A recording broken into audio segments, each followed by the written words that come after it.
Maling akala number 11, letter A. Isa ka ba sa nag-iisip na ang simbahan o iglesia ay isang building o gusali? Maraming tao ngayon ang nag-iisip na ang simbahan ay isang gusali, ang iba naman ay nag-iisip na ang simbahan ay isang relihiyon. Ang ganitong pag-unawa sa salitang simbahan ay hindi ayon sa Bibliyang pag-unawa.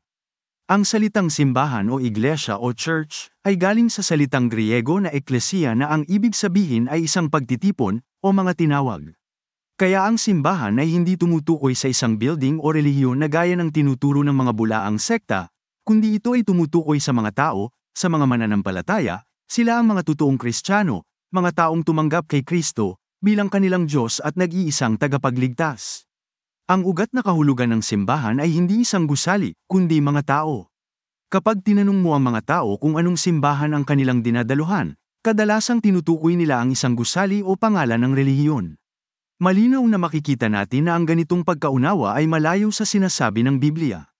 Sabi sa Romans chapter 16 verse 5, batiin mo ang simbahan na nasa kanilang bahay. Si Pablo ay tumutukoy sa simbahan sa kanilang bahay, hindi isang gusali ng simbahan, kundi isang katawan ng mga mananampalataya. Ang simbahan ay ang katawan ni Kristo, kung saan siya ang ulo.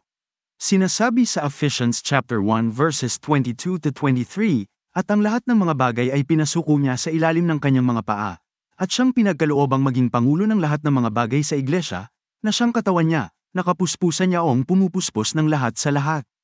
Ang katawan ni Kristo ay binubuo ng lahat ng mga mananampalataya kay Kristo mula sa araw ng Pentecost hanggang sa pagbabalik ni Kristo.